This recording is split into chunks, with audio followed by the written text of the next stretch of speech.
Good morning, and thank you for joining us for this week's Joint Republican Media Availability. I'm Kim Wirtz, Communications Director for the Washington State Senate Republican Caucus.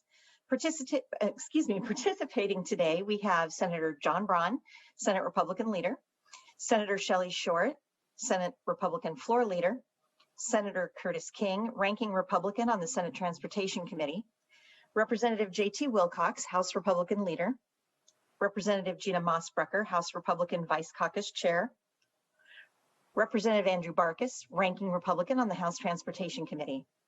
With that, I'll turn it over to opening comments, and after that, we'll get right to questions. Senator Braun? All right. Well, thank you, Kim, and thank you, everyone, for being here this afternoon.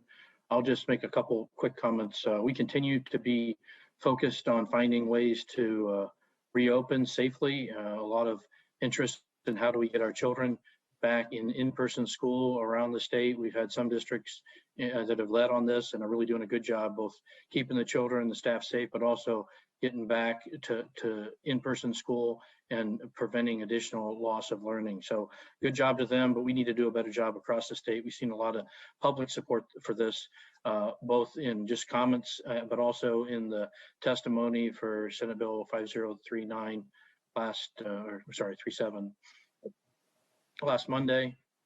Clear desire by parents, frankly by many educators, by communities to get kids back in school. The other thing we are staying focused on when it comes to reopening is how do we get our restaurants, our bowling alleys, our gyms back into operation in some capacity in a safe way.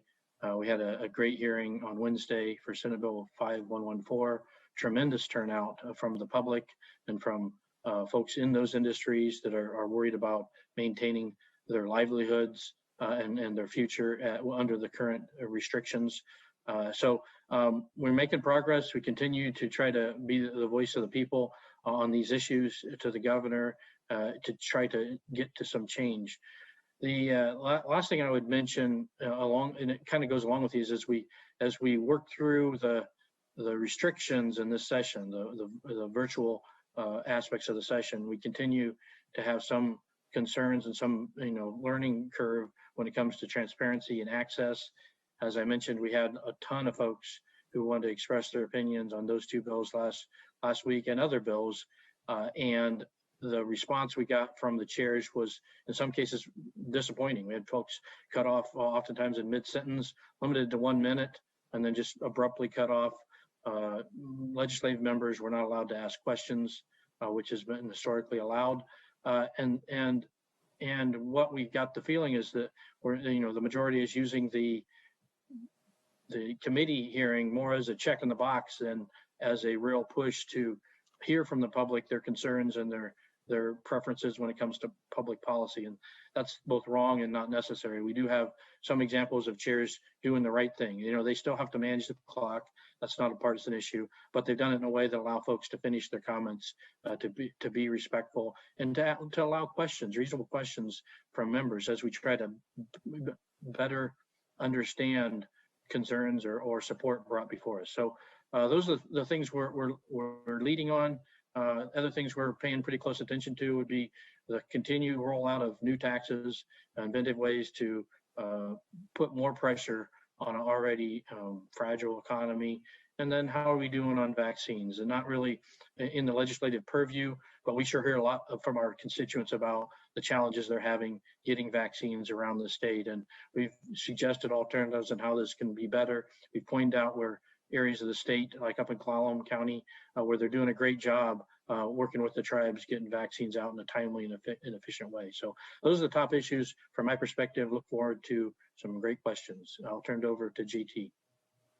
Well, thanks very much, John. And I'd like to say just a little bit more about the committee process. I think you have all heard me talk about how valuable that is in terms of understanding issues better and often making a big impact on the legislation that is proposed, as both sides get to hear the same information, and often things that are surprising and unanticipated occur there.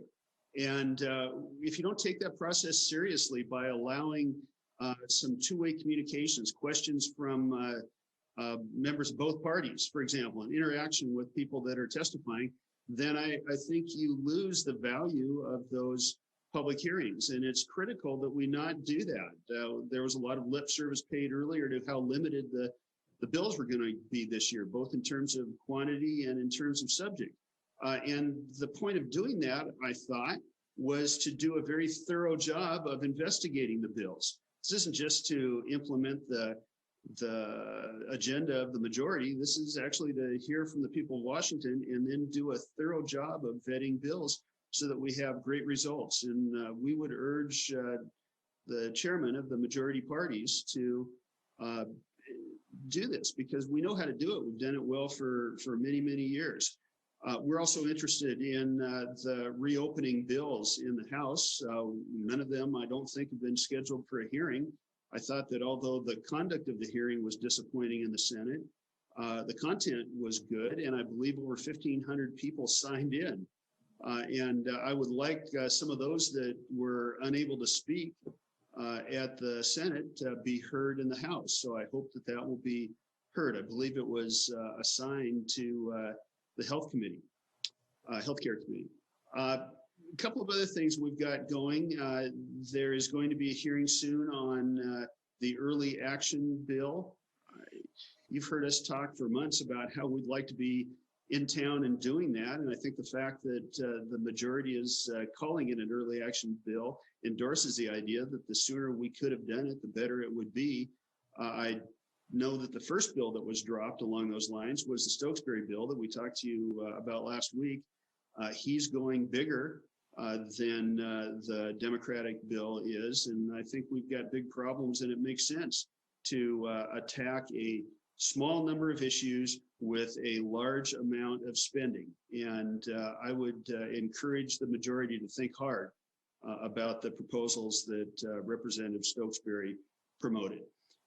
The one last thing that I'd like to mention is we've had a number of incidents over the last week of things that I think approach political violence. And all of you know that I've spoken out about that when it was from people that might be perceived to be from our side and from the other side. Although I will also say, if it's political violence, we should not think that they're on the side of either one of the major parties in Washington. We should all reject that. And part of the reason that I'm speaking out, regardless of the side, is that I have learned now, and I think everybody has, that violence breeds violence. Doesn't matter which side it's on, the responses are often going to be even more violent. And it's absolutely, I think, a responsibility of elected officials to speak out when these things happen at our Capitol or in our big cities or small towns. And I would hope that others would join me in making a point of disavowing it, regardless of which side it is. So that's something that I think should be weighing on all of us. Looking forward to your questions. We brought Andrew Barkis in to talk about transportation, and Representative Gina Mossbrucker is here to talk about things that are being seen in the Labor Committee and also in public safety. Thank you. So first off, I'd like to start with a question that Rachel LaCourte from the AP sent in to me. She is asking what leadership's thoughts are on the hearing today to ban open carry at demonstrations and on the Capitol grounds. She says she's especially interested in thoughts from Representative Wilcox, considering the situation of the armed protesters who were in the Capitol banging on the House chamber doors last January, seeking to speak with him.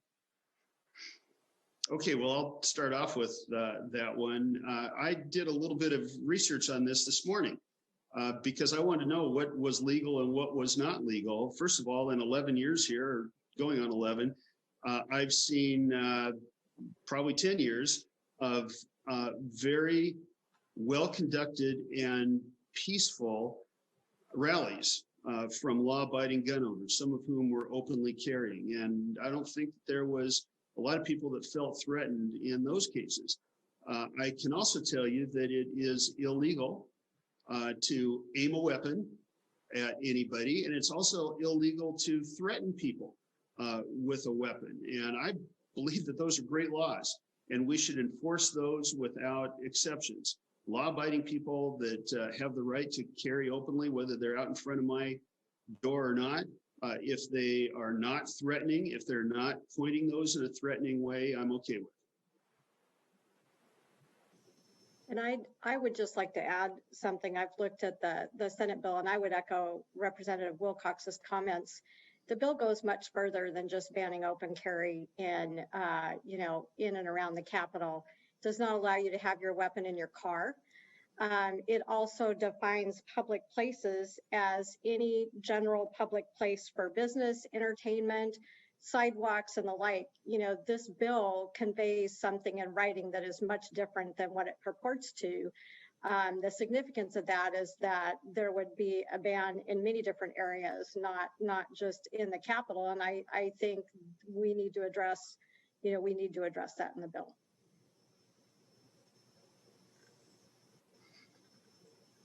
Okay. With that, I will call on Michael Goldberg from Washington State Wire. Thank you. My question is for Senator King, and it's about your amendment to Senate Bill 5061, capping the minimum benefit at employment level wages. Some labor advocates have said that it would be improbable for someone to leave the stability of having a job, especially in this economic environment, for the prospect of time-limited benefits that might be slightly more than what they made while working. So with that in mind, as well as restrictions on whether someone can collect UI if they quit their job, can you talk more about the impetus for your amendment? Are you talking about the amendment or the bill? If I may, I think we listened during the committee hearing, and I would say that we felt like there was a strong case made in regards to maintaining that monthly benefit and not using CPI. But I think, so we want to look at the large increases that have occurred in 2020 and what's projected as a 7.6% increase in 2021, and go forth with trying to get that exempted for 2022 for the whole year, but go back and leave the language in the law the way it is as to way the monthly benefits are determined. But I think then we also need to look at a cap in that as well, because as one of the members on the other side of the aisle pointed out, that Washington State has a very large number of very high earning wages across the state. And so when there is a downturn, that tends to raise that monthly average far above and beyond the people that are usually suffering from it and getting laid off. And so I think it's reasonable to go back and look at exempting it for 2022 and putting a cap on it after that.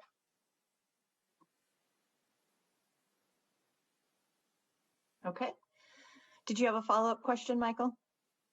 Yes, just briefly, if I could ask Representative Wilcox, I wanted to ask about the Public Broadband Act, which would expand broadband retail authority to PUDs. Rep. Ibarra is the lead Republican co-sponsor of that bill. Do you support that bill, and can you gauge how much support the bill might have in your caucus? Well, we haven't caucused on it yet, so I wouldn't have any accurate idea. You know, we've tried a lot of approaches to doing broadband, and I'm sensitive to those other purveyors that don't want to see a nonprofit that might have competitive advantages. But we're also seeing right now huge problems in our state, especially when it comes to kids being able to participate in schools, because we haven't done enough. We had a chance in a bill a few years ago that unfortunately died in the last days. And so I've got an open mind in this, and certainly Alex Ibarra, I think, represents a place where this works, and also has a background in utilities. And so I'm super interested in how he presents this. Thank you. Next, I'll call on Hannah Scott from Cairo Radio. Hi. First off, for anyone on the panel just exploring some of the gun legislation and the hearings that are going on, I'm hearing from some gun rights advocates who are concerned that the bills are being fast-tracked, kind of rushed through in this session. And speaking kind of the difficulties with the remote testimony, I was curious if any of you have that same sense. I know there's another state preemption bill that doesn't have a hearing yet, but could come up. Any thoughts on that? Oh yeah, Hannah, this has been our concern from the beginning. We have been eager to get back in session, but have concerns about the virtual nature of the hearings. Not that that's all bad, people can access them a little more easily and testify a little easier. But when there's controversial bills that both this year and historically have had, huge numbers of folks turn out to testify, this provides the chair the ability to kind of screen out the folks that they don't want to hear from. And unfortunately, we've seen a little bit of that in the first 2 weeks with other, not the gun bills you're referring to, but other controversial bills. So there's a lot of concern that this is not the democratic process our founders envisioned. It's not allowing the access, regardless of whether we agree or disagree. We have an obligation to listen to the public in an honest way, in an open way, understand their concerns as we make decisions about public policy. So this is just another example of where this means of running our legislative process is limited and limits access. And for that reason, I've said all along we should limit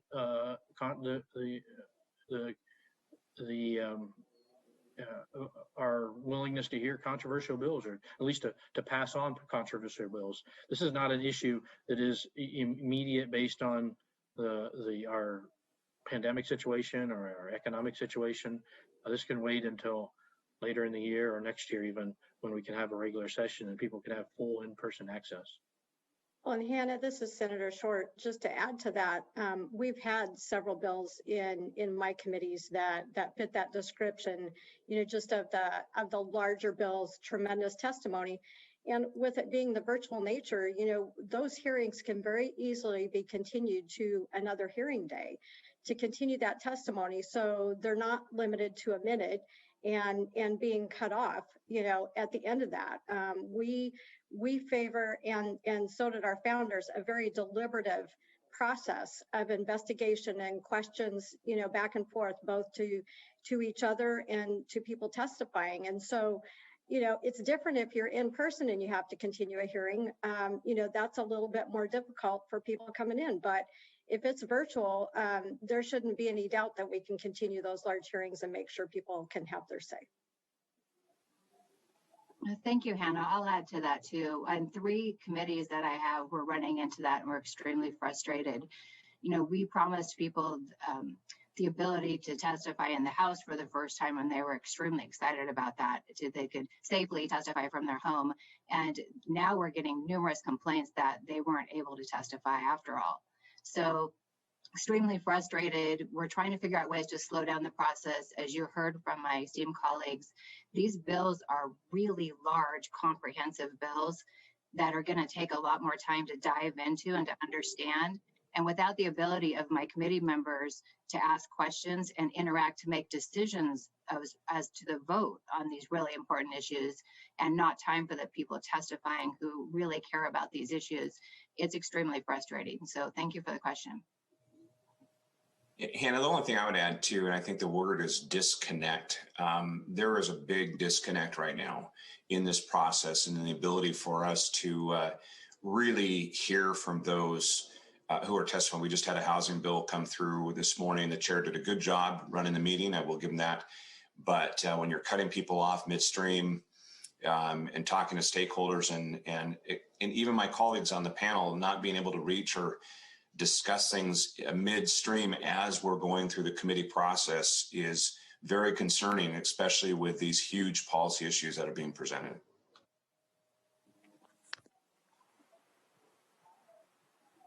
Okay. Hannah, did you have a follow-up? I did, just quickly for Representative Mossbrucker, kind of touching on what you just mentioned. I believe you were in the hearing this morning on public safety regarding the independent investigations bill. and can speak to some of the police accountability reforms that we're seeing being proposed. I'd be curious what you thought about the timing and how that bill was allowed, people were allowed to speak to that bill, and then also just kind of on the content of the legislation, what your thoughts were. Thank you again for the question. I think we have to realize that law enforcement has an extremely difficult and unique job, and they literally risk their lives every time they put a uniform on and leave their families. And we're not hearing what we need to discuss these bills. We're hearing about the horrific acts of bad police officers, those that we feel like they should be fully accountable for their actions, but we're not hearing about the great things that law enforcement does every single day. So we've got this really off balance situation of most of the legislation. The tactics bill was extremely frustrating, and we felt like that deserved a really long amount of hearings. And then even we asked for a hearing on the sub, just because, again, there were so many new issues. We had 19 amendments originally on that one committee bill, and I've never done that before. Trying to slow down that process and give people a chance to listen. So again, just really frustrated. We do believe in accountability, transparency, the audits. We feel like some of them might be overburdensome because there's already a lot of audits in place. But we do want to do what's right. We don't have objections to police reform. We just feel like everyone needs to be heard, and we're frustrated. So we're going to find strategies to slow it down. The chair of public safety did a great job, first not listening, and then at the end he did listen quite a bit. He scheduled some extra hearings on the side and let some sheriffs testify that, again, they were looking forward to being part of the process, and then told they couldn't testify. So working on equal times for those who testify is also an issue we all need to watch, but just trying to make this process as transparent as possible. And of course, this is a very passionate and heartbreaking issue at the same time. Thank you. Okay, Jim Camden from the Spokesman. Thanks. I have a question with the redistricting commission starting tomorrow. What assurances can you give to residents of Eastern Washington and the other areas outside the Puget Sound that their interests will be protected with a commission that's from King and Pierce counties redrawing the lines? Well, I think that's not necessarily unusual historically to have commissioners from the central Puget Sound. The reality is those commissioners will get a lot of input from our members, I imagine from Representative Wilcox's members as they go through the process. So I find it hard to imagine that they could even in any way responsibly do their job without careful attention to all parts of the state. And I know I'm very confident they'll get lots of feedback from all parts of the state. So I don't have a lot of concern there. I think that we're gonna be focused on getting the best redistricting lines for the state of Washington, and that's all the state of Washington. Yeah, I've explicitly asked our Commissioner Paul Graves to pay careful attention to Eastern Washington, and the fact that the large majority of both of our caucuses are not from Central Puget Sound probably means that they're going to get a disproportionate amount of feedback from inside our caucuses about all of these other outlying areas. But I would like to just ask if anyone has a transportation question. We brought Andrew in here and also Senator King. We have seen the other side propose a couple of bills that would make immense impacts on the cost of fuel for people to commute. I hope that there'd be some transportation questions too.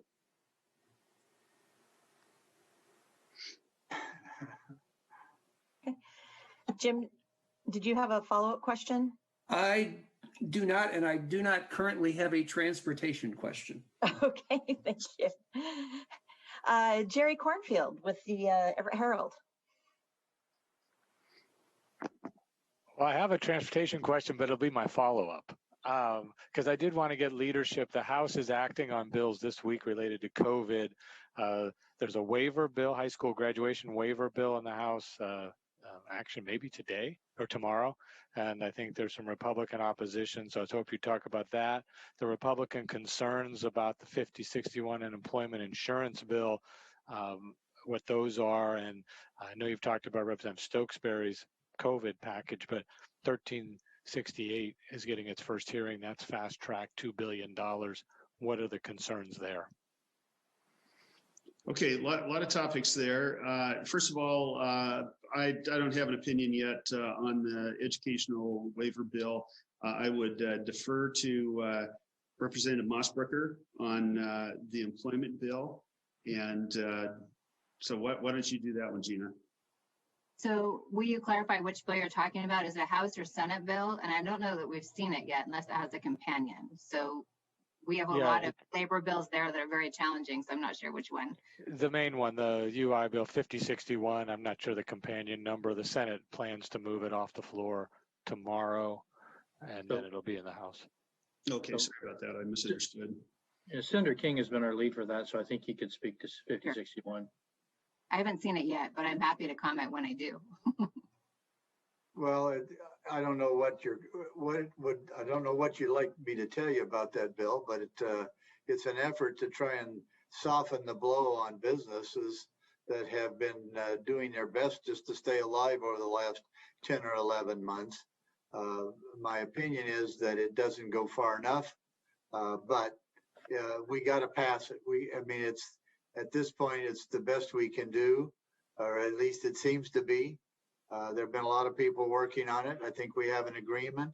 We want to get it out the door before too long, because the first payments are due April 1st. And this bill would reduce the vast majority of those substantially. They don't reduce them, in my opinion, far enough. And we need to find some money somewhere. And I would suggest the rainy day fund to lower those social and experience ratings on our businesses. To say to a business that has just been doing everything possible to keep whatever employees they have left employed and keeping their doors open and surviving this pandemic, to then come back and see 300, 400, even 8 or 9 or 10 times the rates they've been paying is just, I mean, that just doesn't make any sense. It's like, well, we've had this problem, and guess what, business, you get to pay for it. We need to get this bill out of here and do what we can, but we need to keep working on it as well.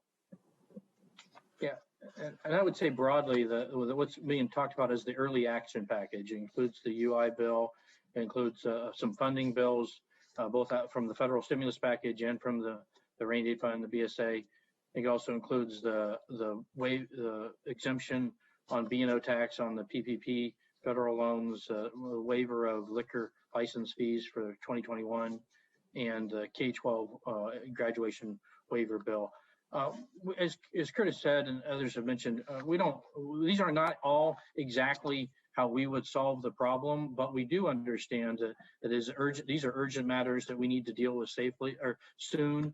And frankly, you know, as JT said earlier, we've been pushing for 11 months to get the legislature back in session so we can respond more promptly to some very real and timely challenges that go with the pandemic. So we are working in good faith, recognizing that we're in the minority and we are not going to get our way on every issue, but where we can support an issue that helps our citizens deal with the challenges of the pandemic, we are committed to doing that. And Jerry, just one thing I'd like to add is, come up on time here, add HB 1228 to your list to part of those bills, early action. This is relating to the eviction moratorium and rental assistance comprehensive bill proposed. It'll have a hearing on Thursday, and a bipartisan bill to get at that. But to Senator Braun's point, we've been working on ending this, I have, and stakeholders for 6 months on this eviction moratorium that's continuing to go on. And so this is a good proposal, and we'll see where it goes. Okay, I know Hannah Scott has a transportation question she wanted to get in before Representative Barkis and Senator King have to leave us. So Hannah, go ahead. Hi, Representative Barkis. This is from my transportation reporter, Chris Sullivan. Wanted to know what your reaction is to the governor's request to pause all bids for for projects in order to pay for the fish passages.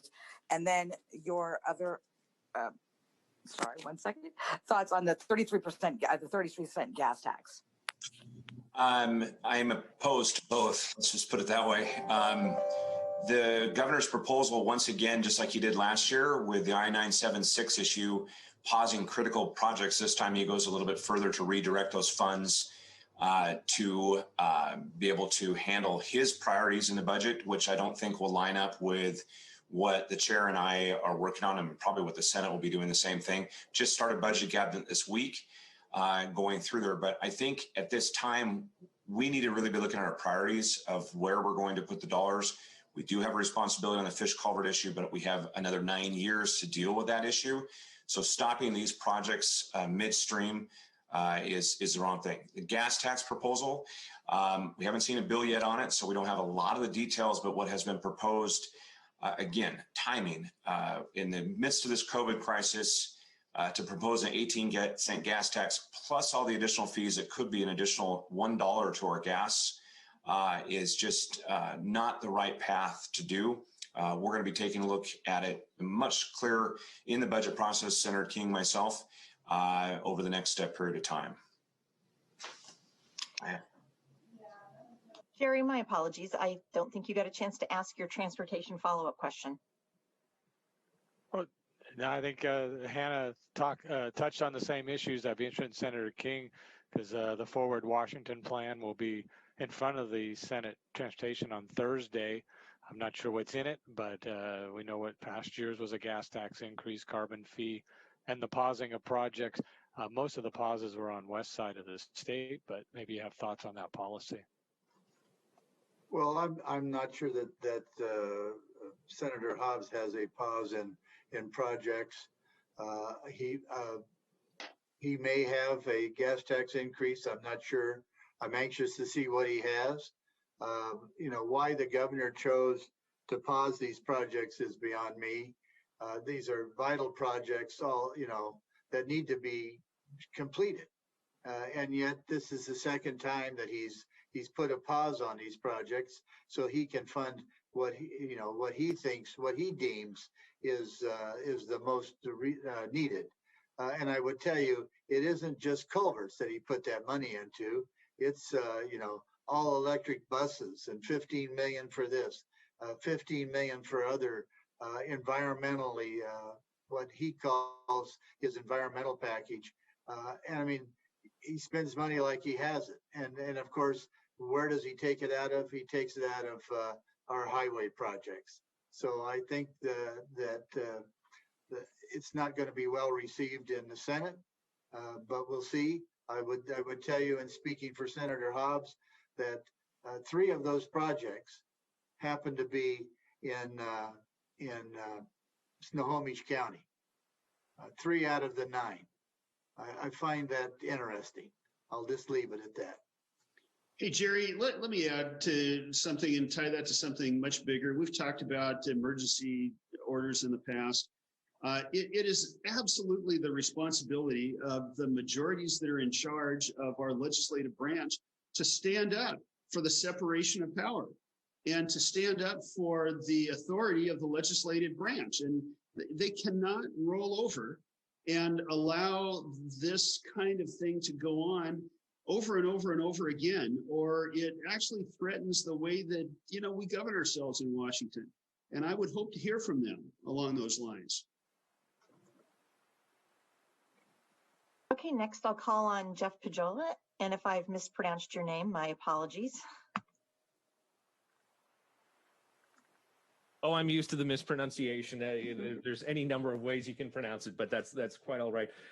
Getting back to the idea of remote testimony, I know this is something that the Washington Policy Center and a number of others, particularly those of you that represent Eastern Washington, have been pushing for many, many years.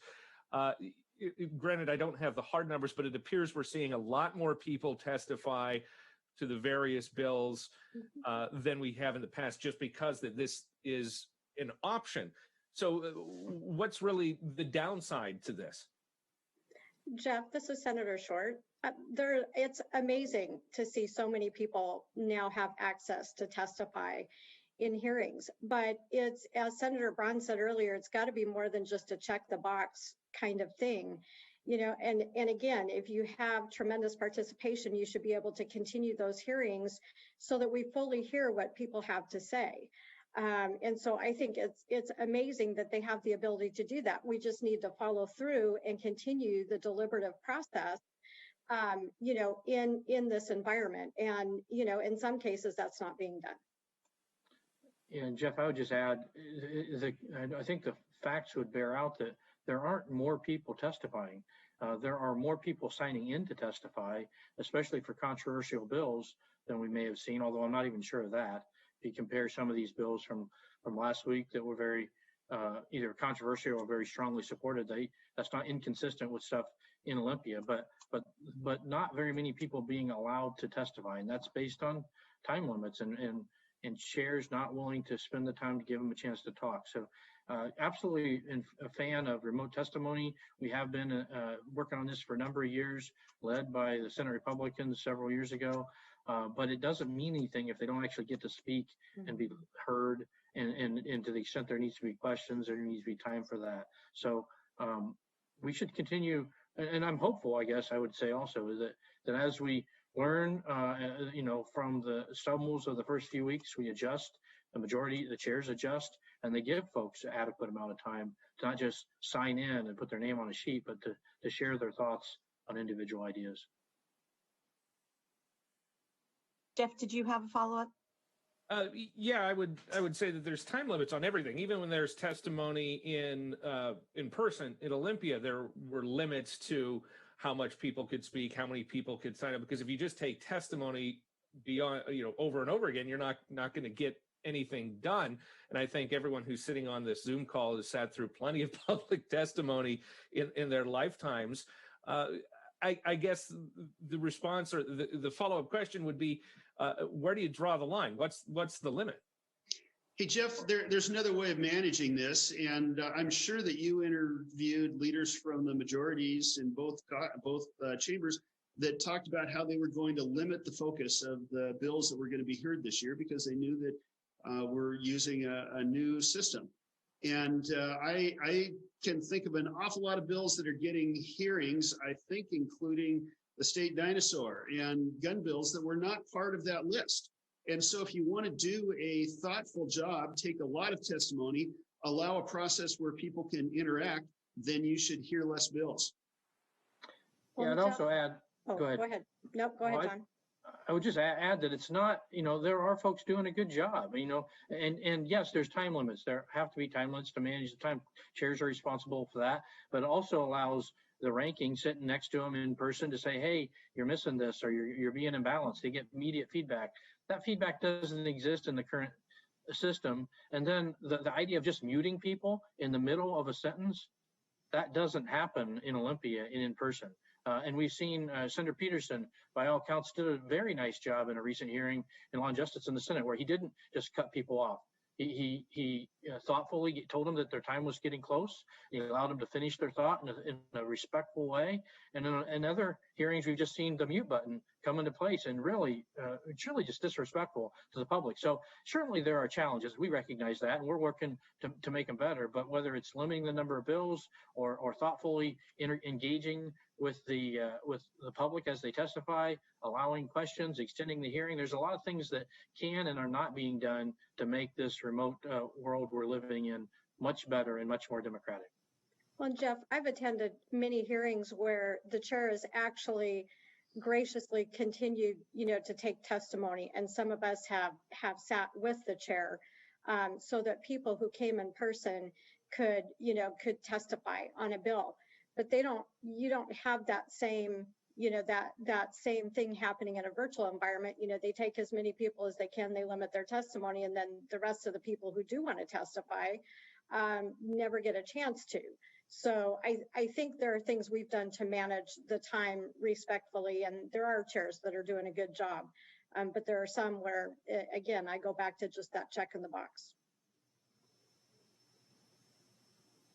Okay, Steve Conan with Cairo.